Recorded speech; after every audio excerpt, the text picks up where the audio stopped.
Chaque année en France, la route tue. Dans les Pyrénées-Orientales, ces drames ont fait 33 morts en 2023, 2 de plus que l'année précédente. On a des blessés? Je l'ai vue et elle arrivait vite sur moi, je l'ai vue mais je ne pouvais pas, j'avais un véhicule. Du coup j'étais bloquée. Comme ça, elle était très violente, on a la voiture, j'ai plié en deux. Retour sur ce carambolage hors du commun. À Perpignan, au commissariat, Régis, 45 ans, et son collègue sont appelés pour une nouvelle intervention. Allez, c'est parti. Pas une seconde à perdre, un accident aurait eu lieu dans le centre-ville. Pour un accident de la circulation impliquant 8 véhicules et apparemment des victimes, les pompiers sont avisés aussi. Sur place, les policiers découvrent les conséquences de ce carambolage. 5 véhicules qui se sont percutés. On a des blessés? Le choc a été violent. Les voitures ne sont plus en état de rouler. Les policiers démarrent leur enquête pour comprendre ce qui a bien pu se passer. Bonsoir. Bonsoir. Qu'est-ce qui s'est passé? On était tranquillement là sur cette voie. D'accord. Et on était violemment percutés par l'arrière. D'accord, le choc C'était violent? Le choc a été très violent, on a la voiture, j'ai plié en deux et nous du coup... Vous avez été Projeté sur une autre... D'accord. Vous aviez tous la ceinture? D'accord. Alors qu'ils étaient à l'arrêt au feu rouge, un véhicule est venu les percuter de plein fouet par l'arrière. Donc en fait... Le véhicule qui est là-bas a percuté donc ce véhicule-là et qui a entraîné une réaction en chaîne. Ils se sont tous percutés les uns dans les autres. Dans l'une des voitures, une mère de famille et son petit garçon, sous le choc. Je l'ai vue et elle arrivait vite sur moi, je l'ai vue mais je ne pouvais pas, j'avais un véhicule. Du coup j'étais bloquée, donc il n'y a plus qu'à attendre le choc. Mais le petit, il va bien? Il va bien, mais il a eu peur le pauvre, il a crié. Des douleurs quelque part J'ai tapé 3 fois la tête de ce côté-là. Là, il s'en a un Et là, truc. Ouais, c'est peut-être bien d'aller voir un médecin. et là. Aller voir l'hôpital pour faire un tour. On va consulter madame.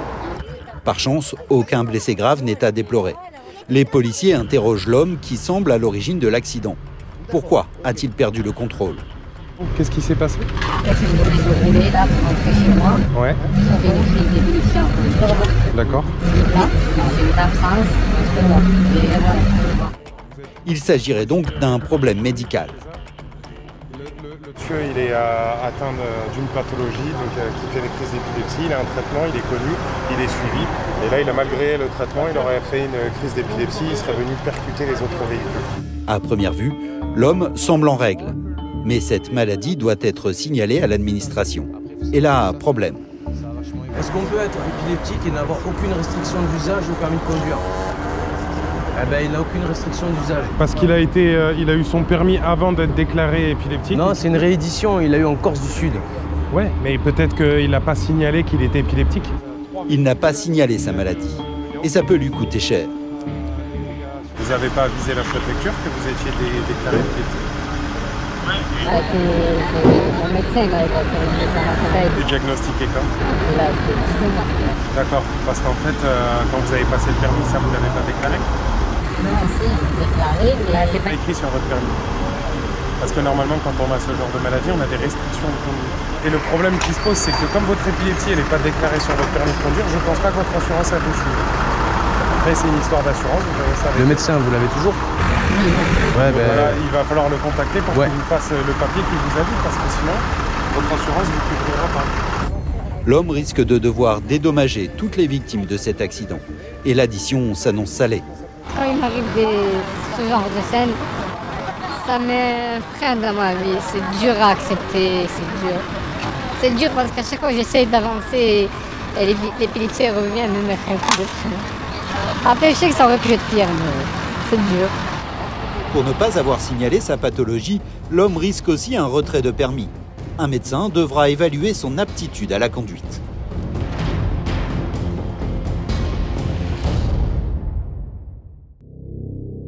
C'est le fléau du moment pour les forces de l'ordre, les refus d'obtempérer. On en compte un toutes les 20 minutes en France, des conducteurs prêts à tout pour échapper à la sanction. Elle est là où?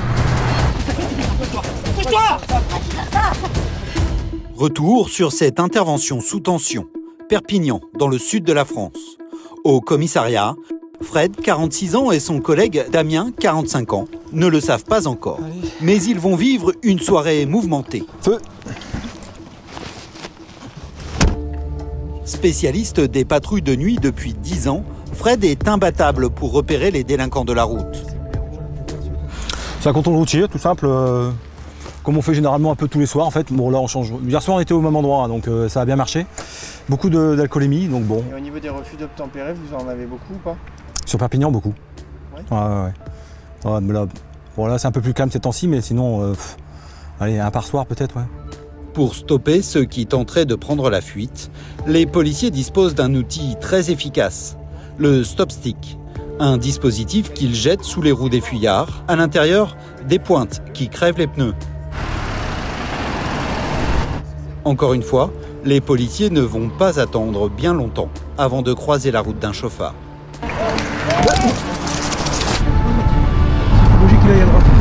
Un nouveau refus d'obtempérer. Mais la voiture vient de rouler sur le stop stick. Elle est là-haut. Je pense que c'est celle-là, là-haut. Le conducteur ne s'en doute pas, mais ses pneus se dégonflent progressivement. Difficile dans ces conditions de semer les policiers. Ouais, c'est lui.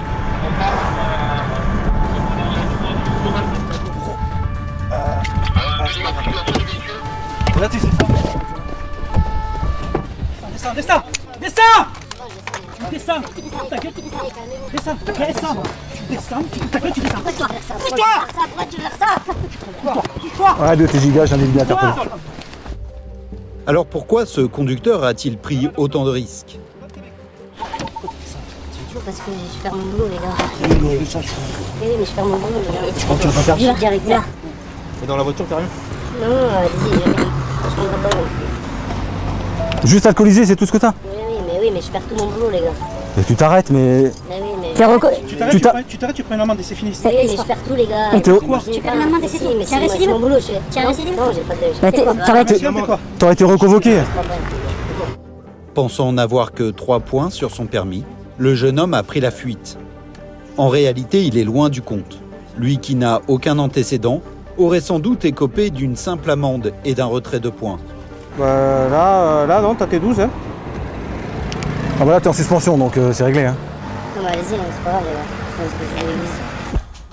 Résultat, pour refus d'obtempérer, il risque maintenant jusqu'à 3 ans de prison et 75 000 € d'amende.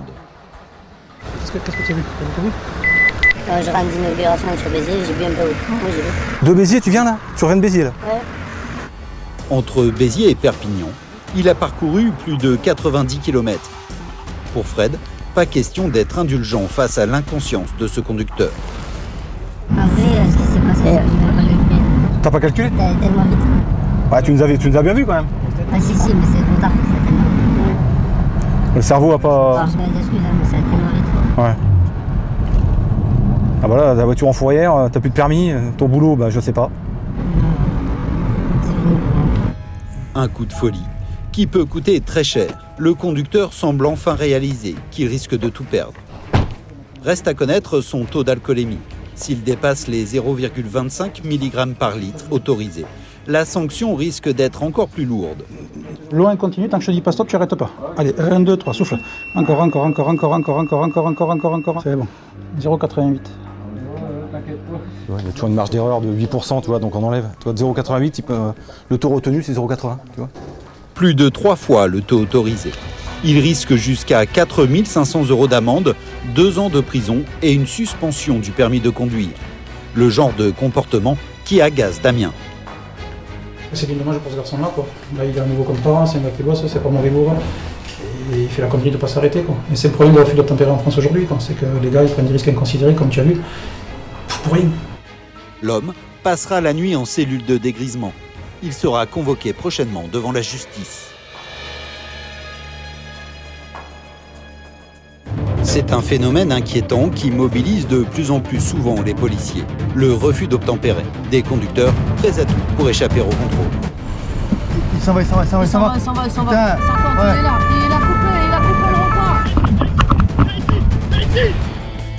Retour sur cette journée mouvementée. Au commissariat de Perpignan, Dominique et ses collègues Mathieu et Steve démarrent leur patrouille. Allez, go! Mathieu repère cette voiture blanche dont le passager essaie de se cacher. Putain, là, c'est 4 là. À bord, 2 jeunes. Les policiers décident de les intercepter. Les gars. Il s'en va. Je mets le bleu, il s'en va. Au lieu de s'arrêter, le conducteur accélère. Et là, il est devant moi. Là-bas, attention. Tout droit. Tout droit. Un refus d'obtempérer. En France, il y en a désormais un toutes les 20 minutes. Il a coupé le rond-point. Là-bas. Je peux pas, il y a trop de monde. Regardez, c'est pas à droite. Il est parti là-bas, je t'ai dit, Mathieu.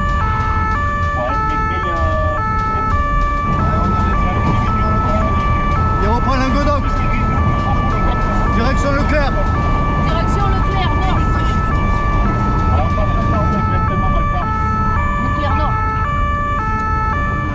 Pour semer les policiers, les deux jeunes viennent de se garer discrètement sur ce parking. Mais Steve a repéré leur petit manège. Là au niveau du cimetière, ouais, je crois qu'il a tourné au niveau du cimetière. Ouais, moi aussi, je crois. Regarde sur le parking. Là-bas, là. Ah là, ouais. Voilà, tu vois. Il est là, attention, ça va partir en courant. Vite. Et ça part.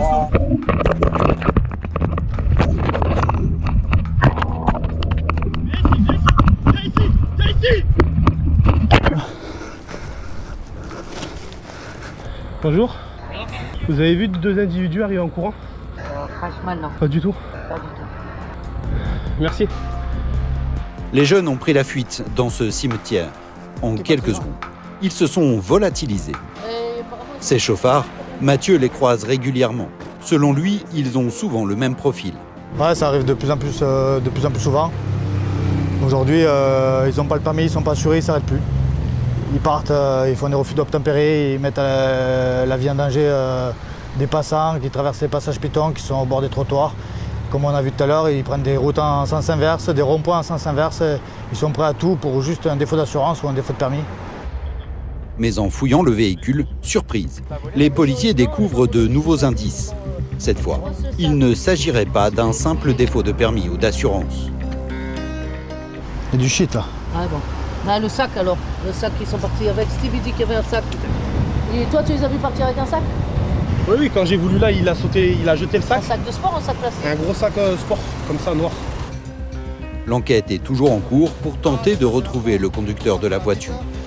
Pour Mathieu et ses collègues, pas une minute de répit. Quelques minutes plus tard, ils repèrent une nouvelle voiture suspecte. Ah, ça va. Allez, Steve, on voit. Si. Avenue du Languedoc, Vas-y. là-bas, la bleue. Bon, vas-y. Ford Fiesta. Encore un refus d'obtempérer. Il serait plus de 20 000 conducteurs par an à prendre ce risque fou. Quelques mètres plus loin, résigné, l'automobiliste finit par s'arrêter. Bon, intercepté. Ah, c'est bon, le véhicule intercepté. Allez, un suivant. Présentez papier. Pourquoi vous partez comme ça, monsieur? Je l'ai pris la vérité. Et alors? Je l'ai pris les je viens de revenir à la case. Et tu pars vite comme ça parce que t'as un pneu lisse? Ouais, c'est la vérité. Vous avez le permis? Oui, j'ai le permis, chef, bien sûr. Vous n'êtes pas recherché? Non, je ne suis pas recherché. Je suis parti juste faire le contrôle technique, la vérité. Pour un défaut de contrôle technique, il risquait une simple amende de 135 €. En refusant de s'arrêter, il encourt désormais 3 ans de prison et 75 000 € d'amende.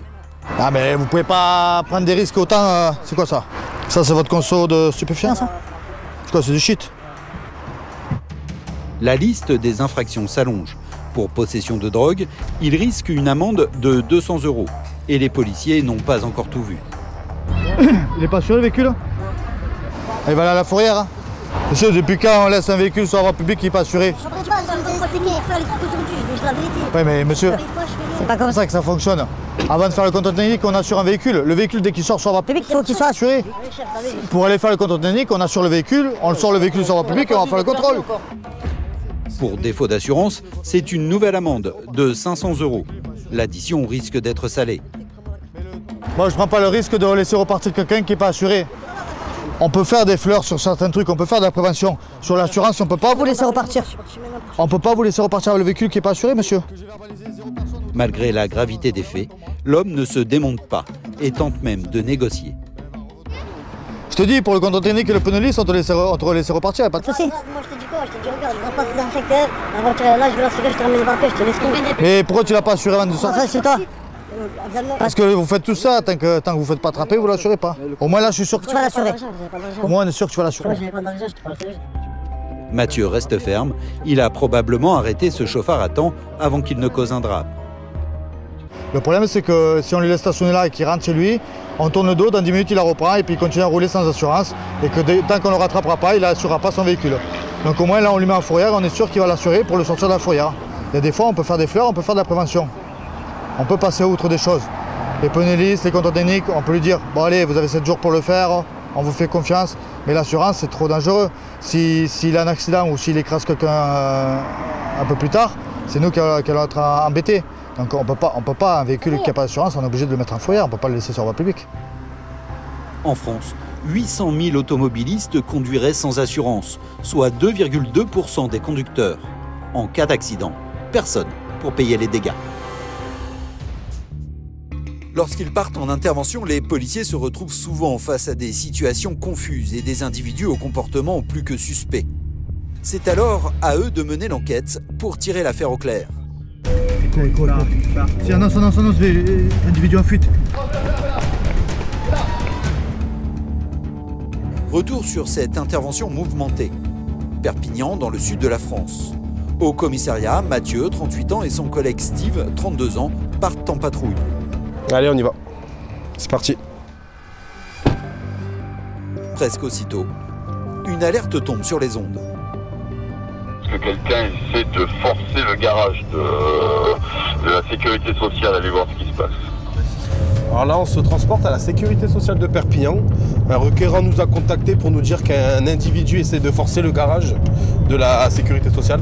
Donc on va aller vérifier les dires, voir s'il y a vraiment quelqu'un sur place et qu'est-ce qui se passe. Peut-être un cambriolage en cours. Pas une seconde à perdre, Mathieu et Steve ont une chance de coincer un malfaiteur la main dans le sac. Sur place, ils croisent deux hommes en train de charger un camion. Personne d'autre dans la rue. Les policiers se disent qu'ils viennent sans doute de passer devant les suspects. Ils font marche arrière. T'as vu comment ils sont partis? Ils sont partis par où? Voilà. Ils sont partis vite. Au bout de cette rue, ils retrouvent le camion et repèrent un homme qui prend la fuite. Si annonce, individu en fuite. On est TN66 de la TVSA Alpha. Individu en fuite. Mathieu se lance à sa poursuite. Et il le rattrape rapidement.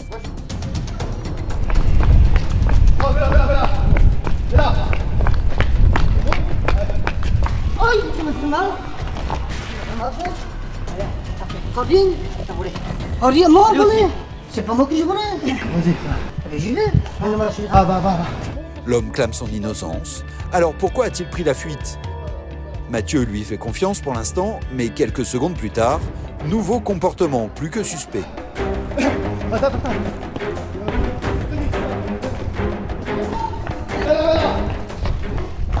La patience de Mathieu a ses limites. Cette fois, l'homme va devoir s'expliquer. Attends, je mets ça. Mais c'est pas moi qui conduis, chef. Qu'est-ce que vous voulez? C'est le rôle, j'ai grave. Mais il m'attrape, pourquoi? Qu'est-ce que j'ai fait? Tu bouges pas, d'accord? Les policiers inspectent le camion. À l'intérieur, ils trouvent toutes sortes d'objets en ferraille. L'homme les revend sans doute au poids, mais reste à savoir s'il les a volés. Effectivement, dans le camion, il y a plein de ferrailles. Maintenant, on va aller voir le requérant et le propriétaire des lieux, voir si vraiment c'est un cambriolage, c'est du vol, ou alors si c'est juste de la ferraille qu'il a ramassé. Dans la voiture, l'homme explique enfin pourquoi il a pris la fuite. Deux fois d'assurance, j'ai peur, moi. Mais c'est une amende. Ah, mais j'ai peur. Mais jamais j'ai fait de la prison, jamais j'ai rien fait. Son camion n'est pas assuré. Voilà ce qui l'inquiète. Les policiers vont bien sûr vérifier s'il n'a rien d'autre à se reprocher. Je l'ai vu dans le conteneur là-bas, chef. T'habites où? Ici, en bas. Regardez, descendez-moi et je vais vous dire confirmer pour la voisine. Des collègues de Mathieu ont interrogé le voisinage pour en savoir plus. Elle dit il y a un mec qui a commencé à toucher au ferraille, il est parti, eux ils sont arrivés, ils ont chargé la ferraille. Et c'était dans la rue, hein, c'est pas... L'homme ferait donc le tour de la ville en camion à la recherche de ferraille. Un voisin l'a pris pour un cambrioleur. Et pourquoi tu t'es barré quand tu nous as vu? Parce que j'ai pas d'assurance. On va partir encore. T'es connu de nos services ou pas? Ah oui, pour défaut d'assurance. Oui, voilà, mais c'est tout. Oui, c'est tout. Alors, donc t'es sûr que t'as le permis? T'es pas recherché, rien, t'as rien? Rien. L'homme s'en tire finalement avec une amende de 500 € pour défaut d'assurance. Le vol n'est pas constitué. Par contre, le véhicule, étant donné qu'il n'a pas d'assurance, on va quand même mettre le véhicule en fourrière. En France, plus de 800 000 conducteurs rouleraient sans assurance. Un fléau. En cas d'accident, personne pour payer les dégâts.